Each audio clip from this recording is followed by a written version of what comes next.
जय हिंद दोस्तों। हर रोज कोशिश होती है आपके अंदर परिवर्तन लाने की, हर बार चाहत होती है आपके स्कोर में परिवर्तन लाने की। बस छोटे छोटे कदमों के वजह से हम आगे बढ़ते रहेंगे और उन्हीं छोटे कदमों के बदौलत हम सिलेक्शन भी प्राप्त करेंगे। प्यारे दोस्तों, क्लासेस के अलावा मेरा प्लान कुछ ऐसा है कि अब छोटे छोटे वीडियोस जिनको इजीली आप समझ सकते हैं और जिनके बिहाफ पे एग्जाम में आने वाले क्वेश्चन को सॉल्व कर सकते हैं, उस टाइप के क्वेश्चन पे हम लोग डिस्कशन करेंगे, जिसमें आपको एक छोटे से क्लिप में, छोटे से वीडियो में ढेर सारे कॉन्सेप्ट को बताने की कोशिश की जाएगी। ठीक है, तो सीधे प्यारे बच्चे बढ़ते हैं। आज का जो टॉपिक हमने उठाया है आप सभी के लिए, जिसके बिहाफ पे आप मात्र 10 सेकेंड के अंदर क्वेश्चन को सॉल्व करेंगे, टॉपिक है प्यारे बच्चे ओपन डाइस। यह ऐसा पोर्शन है डाइस का जिसमें सबसे ज्यादा बच्चों के आंसर क्या होते हैं, गलत होते हैं। और गलत होने के पीछे रीजन मात्र यह होता है कि उन्होंने प्रॉपर तरीके से उनको कॉन्सेप्ट को नहीं समझा। तो आज 2 मिनट का समय लेंगे और प्रॉपर तरीके से इनके कॉन्सेप्ट को समझाने की कोशिश करेंगे प्यारे बच्चे। तो यह रहा आपके स्क्रीन पर सबसे पहला क्वेश्चन। जैसे क्वेश्चन में बोला गया है कि दी गई आकृति को मोड़कर निम्नलिखित में से कौन सा घन बनाया जा सकता है। ये डाइस कौन सा है, तो आप कहोगे सर ये ओपन डाइस है। ओपन डाइस का फंक्शन बताया गया था कि एक सरफेस को छोड़ने के बाद जो अगला सरफेस होता है वो एक दूसरे का अपोजिट होता है। एग्जाम्पल के लिए ले अगर प्यारे बच्चे यहां पे हम आपके लिए, तो आपसे कहा जाए कि अगर ये एक ओपन डाइस का डायग्राम बना हुआ है, ध्यान रखना, अगर ये आपका ओपन डाइस का डायग्राम बना हुआ है तो एक सरफेस को छोड़ने के बाद, यानी अगर इसमें A B C D E और एफ मेंशन कर दिया जाए तो ए का अपोजिट सी होता है, बी का अपोजिट डी होता है और बचा हुआ सरफेस एक दूसरे का अपोजिट होता है।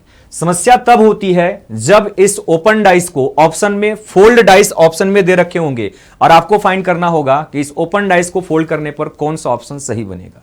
तो उसमें बड़े लेवल पर कंफ्यूजन होना शुरू होता है। उन्हीं चीजों को समझने की कोशिश करेंगे और इस क्वेश्चन का आंसर प्यारे बच्चे देखिए कैसे इजीली 10 सेकंड के अंदर सॉल्व कर सकते हैं।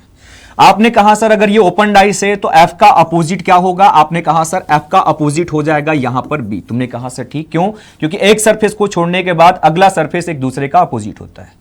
ई का जस्ट अपोजिट पूछा जाए तो आप कहेंगे सर ई का अपोजिट क्या हो जाएगा, सी होगा। जब दो सरफेस एक दूसरे का अपोजिट मिल गया तो आपसे पहले भी बता चुके और अभी भी बता रहे हैं कि बचा हुआ सरफेस एक दूसरे का अपोजिट होता है, तो ए का अपोजिट क्या हो जाएगा, डी। तुमने कहा सर ठीक।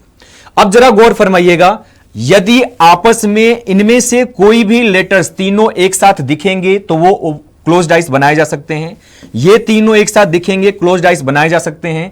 लेकिन इन दोनों को एक साथ देखने को मिले, या ये दोनों एक साथ दिखेंगे या फिर ये दोनों एक साथ किसी डाइस में दिखेंगे, तो इसका क्लोज डाइस नहीं बनाया जा सकता, क्योंकि ये दोनों एक दूसरे का अपोजिट सरफेस है। एग्जाम्पल के रूप में देखिए जरा यहां पे, अगर बात किया जाए प्यारे बच्चे एफ यहां पे है, तुमने कहा सर ठीक एफ हो गया। यहां पर प्यारे बच्चे ई है, सेकेंड पंक्ति में आपका ई हो गया, और उसके जस्ट बाद यहां पर बी है।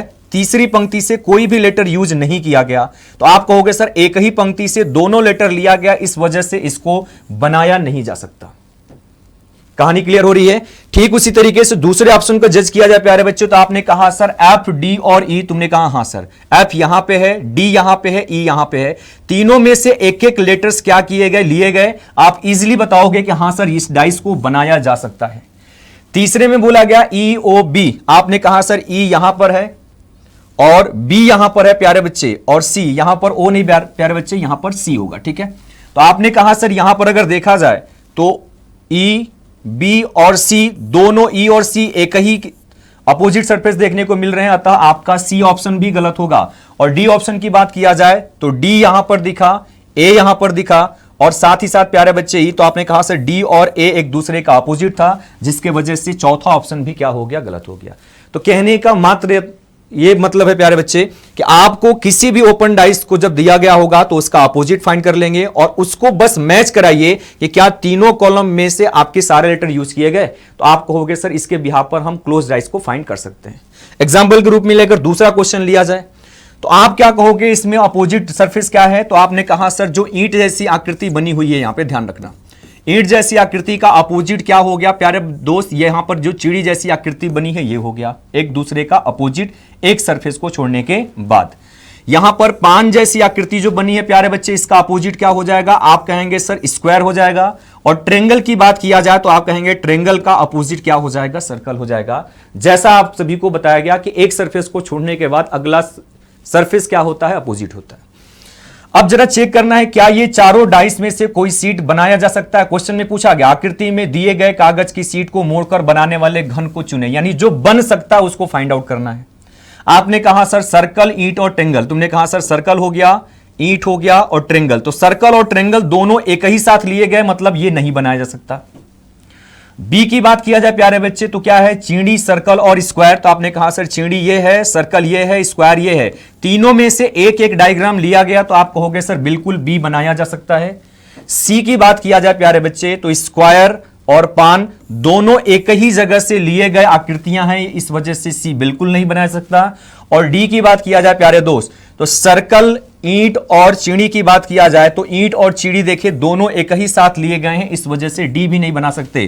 तो आप इजीली, अभी तो हम इसको ड्रा कर रहे हैं, आपके साथ अगर प्रैक्टिस हो जाए इन क्वेश्चंस की तो आप इन क्वेश्चंस को 5 से 7 सेकंड के अंदर देख करके बता सकते हैं कि वाकई में इसका क्लोज डाइस क्या होगा। एक और एग्जांपल लेना चाहेंगे आपके साथ प्यारे दोस्त, गौर से देखिए यहां पर दी गई आकृति को मोड़कर निम्न में से कौन सा घन बनाया जा सकता है, इस क्वेश्चन में पूछा गया आपसे। अब आप कहेंगे सर ये जो स्टार है इसका अपोजिट क्या हो गया, सर्कल हो गया। ये जो स्क्वायर जैसी आकृति और स्क्वायर में क्रॉस जैसी आकृति एक दूसरे का अपोजिट, एरो और ट्रेंगल एक दूसरे का अपोजिट हो गया। तुमने कहा सर ठीक है, तो स्टार के बगल में सामने क्या बना दिया, सर्कल।